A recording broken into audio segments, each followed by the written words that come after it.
दोस्तों मैं नील आज आपको कहानी सुनाऊंगा कब्रिस्तान की भटकती आत्मा। मेरा नाम भावेश लुहारी और मैं खालवा जाता हूँ। मेरा जन्म तो बक्करवाला गांव में हुआ था, पर मैं बीचारों में रहता हूँ। करीब 6 महीने पहले की बात है। मेरी नौकरी छूट गई थी और मेरे पास खाने पीने के पैसे भी नहीं बचे थे। हालत इतनी बुरी थी कि कई जगह से उधार लेकर खाने पीने का खर्चा चलाना पड़ रहा था। उन्हीं दिनों कुछ भी करके मैं पैसे कमाने के लिए तैयार था। पैसों की तंगी की वजह से मैं इतना डिप्रेस था कि सही गलत का फ़र्क भी मिट चुका था। अपनी उस कंगाली के दौर में एक बार मौत के मुंह में जा पहुंचा था। दोस्तों करीब 6 महीने पहले की बात है। मेरा पड़ोसी मनसुख मेरे घर आया। उसने मुझसे कहा, यार पैसे कमाने का एक आइडिया है। मैंने कुछ भी पूछे बिना मनसुख को हाँ बोल दिया। मैंने उससे कहा कि काम कुछ भी हो, पैसे मिलने चाहिए। अच्छाई बुराई भाड़ में जाए। पेट में आग लगती है तो रोटी से ही आग बुझती है, आदर्शों से नहीं। उस समय शायद मेरा दिमाग खराब था। मनसुख ने कहा कि आज रात 12 बजे तैयार रहना।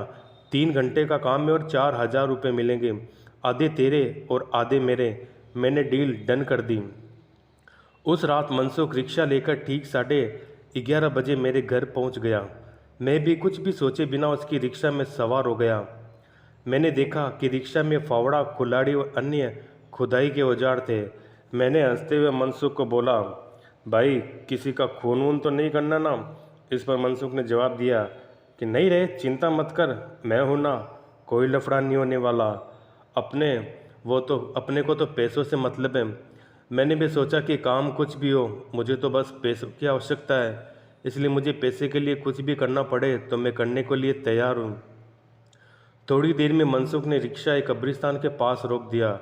फिर मुझसे कहा कि चलो फावड़ा और कुल्हाड़ी ले लो, हमें अंदर जाना है। अब मेरे को समझ में नहीं आ रहा था। मैंने सोचा कि आखिरकार कब्रिस्तान के अंदर फावड़ा कुल्हाड़ी लेकर हमें करना क्या है। लेकिन उसके बावजूद भी हम दोनों दीवार कूद करके अंदर चले गए। मुझे अब काफ़ी डर लग रहा था, मगर एक ताजी दफन की हुई कब्र पर पहुंच जाता है और वहां जाकर रुक जाता है। रुकने के बाद वो मुझे ऐसी नज़रों से देखता है कि जैसे मैंने कोई अपराध कर दिया हो। मैंने बोला, भाई मुझे ऐसे क्यों देख रहे हो? तो उसने कहा, इसे खोदना है। उसकी बात सुनकर मेरे होश उड़ गए। मैं वहाँ से भागा और कब्रिस्तान से बाहर आ गया। रिक्शे के पास खड़े होकर मनसुख ने मुझे समझाया, सीधी कमाई का कोई एक दिन में 4,000 नहीं देता है। अगर तुझे ये काम नहीं करना है तो यहाँ से निकल जा। मैं किसी को और ढूंढ लेता हूँ, नहीं तो अकेले ही झूठा रहूँगा। कुछ देर मैंने सोचा। मुझे ख्याल आया कि वैसे भी जो मर चुका है वो तो मर ही चुका है, उसकी लाश का कोई क्या करेगा? उससे अब किसी को क्या फ़र्क पड़ेगा? वैसे भी अगर कुछ भी करके पैसे नहीं कमाए तो मेरी लाश भी किसी गटर के पास ही पड़ी होगी। थोड़ी देर में मैं हिम्मत करके उस घिनौने और गलत काम के लिए राजी हो गया। कुछ ही देर में हमने उस कब्र को खोदकर लाश बाहर निकाल ली। वह एक अधेड़ उम्र की औरत की ताज़ी लाश थी, जिसे शायद उसी दिन दफनाया गया होगा। उस लाश की बदबू सिर फाड़ देने वाली थी। हमने जैसे तैसे करके उसे रिक्शे में डाला और खाली कब्र मिट्टी से ढक डाली। उसके बाद शाम दोनों भागकर रिक्शा की ओर आए। रिक्शा के अंदर देखा तो हमारी जान ही निकल गई। वहाँ रिक्शे से लाश गायब थी। ये अजीब घटना देखकर मेरे तो रोंगटे खड़े हो गए। मैंने मनसुख को बोला, यार भाग चलते। मनसुख भी बोला, हाँ यार, या तो कुछ भूत प्रेत का मामला लगता है। हम दोनों फ़ौरन उस जगह से भागने लगे। मनसुख ने फ़ौरन रिक्शा चालू करना शुरू किया, पर उसका रिक्शा चालू हो तब हम वहाँ से भागे। अचानक हमारी नज़र कब्रिस्तान की ओर गई। हमने देखा कि वह मुर्दा औरत अपनी कब्र पर बैठी थी और हमारे ओर देखे जा रही थी। अंधेरे में तो साफ नहीं दिख रहा था, पर पक्का अंदाजा था कि वहाँ पर मिट्टी से लाल कपड़ों वाली औरत थी, जिसे हमने खोद कर निकाला था।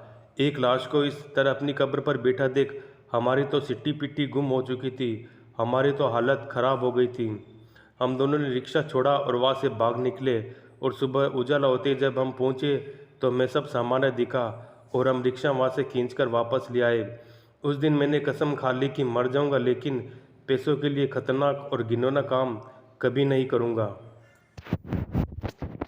भूतिया लाइब्रेरी। भूतिया लाइब्रेरी जहाँ किताबें खुद ब खुद गिरती रहती है। यहाँ कब्रिस्तान के बारे में भी बहुत सी कहानियाँ कही जाती है। एक महिला एक बार जब इस कब्रिस्तान के पास खड़ी थी, तब उसने एक जवान लड़के के तथा लड़की को एक दूसरे के हाथ पकड़े कब्रों में के बीच घूमते देखा। 10 मिनट के बाद वे कब्रों के पीछे गायब हो गए। बाद में उसे एहसास हुआ कि वे दोनों पुराने फैशन के कपड़े पहने हुए थे। एक छोटी लड़की को भी सफ़ेद कपड़े पहने देखा। बहुत देर रात को कब्रिस्तान में घूमते देखा गया है। एक बड़े कुत्ते को भी अनेक बार देखा गया जो कि वह आने वाले को बहुत बार भयभीत कर चुका है। अब तो लोग इसे अभिशप्त इमारतों का शहर मानने लगे।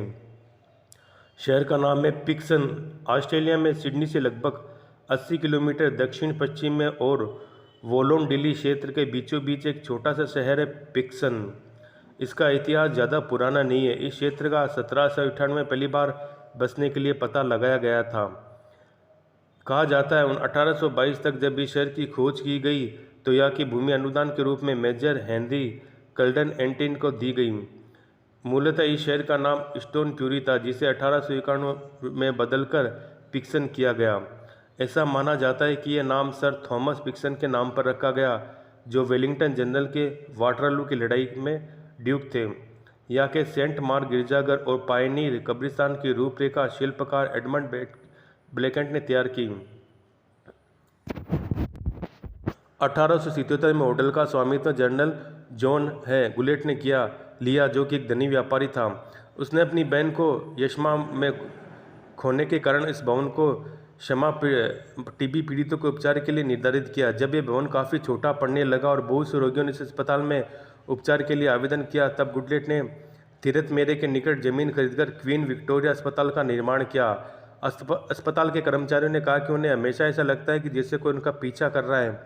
ऐसा उन्हें भवन के कई हिस्सों में महसूस हुआ। इससे भी रहस्यपूर्ण जुक बॉक्स का बजना जो कि बिना बिजली के खुद ब खुद बजने लगता है। ऐसा माना जाता है कि वुलोंडिली शेरी लाइब्रेरी को वहाँ के स्थानीय निवासी केत मकीनॉन ने भूता कर रखा। हालांकि केत को इस पुस्तकालय को शुरू करने का श्रेय जाता है।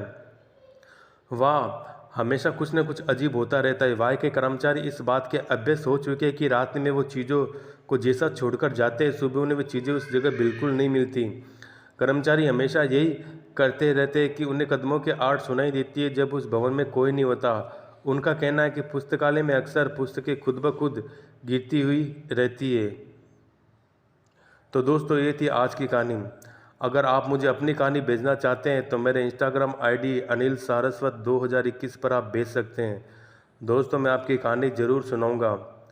तब तक के लिए धन्यवाद। फिर मिलते हैं अगले हफ्ते। तब तक के लिए सब लोगों को धन्यवाद। दोस्तों आप लोग जहाँ पर भी रहे सुखी रहे। और मेरे नए चैनल अनुसार रिव्यू उसको भी आप सब्सक्राइब करें। उसमें फ़िल्मों के ट्रेलर, फिल्मों के रिव्यू, फिल्मों के मूवी कलेक्शन वगैरह आप लोगों को बताए जाएंगे। तो दोस्तों उस चैनल को भी इतने प्यार दें जितना कि आप लोगों ने मुझे इस चैनल में दिया है। तब तक के लिए धन्यवाद।